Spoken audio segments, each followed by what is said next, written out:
নমস্কার, আমি মিঠু। শুরু করছি নজরে রাজ্য। রবির সকালে এখনো পর্যন্ত কলকাতার আকাশ পরিষ্কার, তবে মহানগরে ভারী বৃষ্টির পূর্বাভাস রয়েছে। শুধু তিলোত্তমায় নয়, পার্শ্ববর্তী জেলাগুলিতেও বর্ষার পূর্বাভাস রয়েছে। বিশেষ সতর্কতা রয়েছে উপকূলবর্তী জেলাগুলিতে। উত্তাল থাকবে সমুদ্র, মৎস্যজীবীদের সমুদ্রে যাওয়ার নিষেধাজ্ঞা জারি করা হয়েছে। বৃহস্পতিবার পর্যন্ত বৃষ্টি হবে। শনিবারই বঙ্গোপসাগরে দানা বেঁধেছে নিম্নচাপ, তার জেরে উত্তাল রয়েছে সমুদ্র। অন্যদিকে কাঁথির ওপর দিয়ে সক্রিয় রয়েছে মৌসুমী অক্ষরেখা। এই দুয়ের প্রভাবে উপকূলবর্তী জেলা সহ দক্ষিণবঙ্গ জুড়ে ভারী বৃষ্টির পূর্বাভাস রয়েছে। বড়সড় সাফল্য দমদম বিমানবন্দরে। থার্মোকলের বাক্সে পাচার হচ্ছিল দুর্লভ সাপের মাথা। কার্গো বিভাগ দিয়ে সেই সব বাক্স বিমানে পাঠানো হচ্ছিল।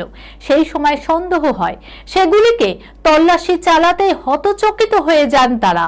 বাক্সের ভিতর প্যাকেটে প্যাকেটে সাজানো রয়েছে সেই সব সাপের মাথা, যেগুলির দাম কোটি টাকা। এই ঘটনায় বিমানবন্দর চত্বরে চাঞ্চল্য ছড়ায়। কিন্তু কি এই সাপের মাথা জানেন কি? জানা গিয়েছে সেগুলি আসলে দুর্লভ মাছ, নাম চান্না বারকা। বিদেশি এই মাছ স্নেক হেড ফিশ নামেও পরিচিত। দুর্লভ হওয়ার কারণে সেই মাছের দামও অনেক। সেগুলি দেশ বিদেশে সুবিশাল অ্যাকোরিয়ামে রাখা হয়। দমদম বিমানবন্দর থেকে ওই মাছগুলি মালয়েশিয়ায় পাঠানো হচ্ছিল।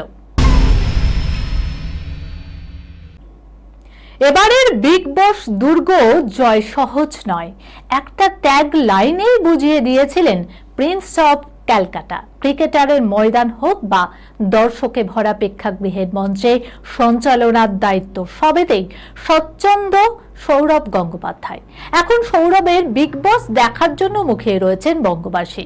শুক্রবার রিয়ালিটি শোয়ের দিনক্ষণ জানানোর আগে প্রতিযোগীদের কড়া সতর্ক বার্তা দিয়েছিলেন সৌরভ। তিনি বলেন, জীবনের সব থেকে বড় লড়াইগুলো শুধু জেতার জন্য হয় না, বরং চারপাশের পরিবর্তিত পরিস্থিতিতে আপনি কিভাবে সাড়া দিচ্ছেন সেটাই আসল। ঠিক এই মন্ত্রটাই বিগ বসকে এক আকর্ষণীয় শোয়ে পরিণত করেছে। দুর্গ জয় সহজ নয়, এই স্লোগানই বুঝিয়ে দেয় যে এই ঘরের ভেতরে সহজে কোনো কিছুই পাওয়া যায় না। এই খবরের সঙ্গে শেষ করলাম আজকে নজরে রাজ্য। আপনারা দেখছেন টিভি 24 বাংলা, সংবাদ বিনোদন সারাদিন সারাক্ষণ।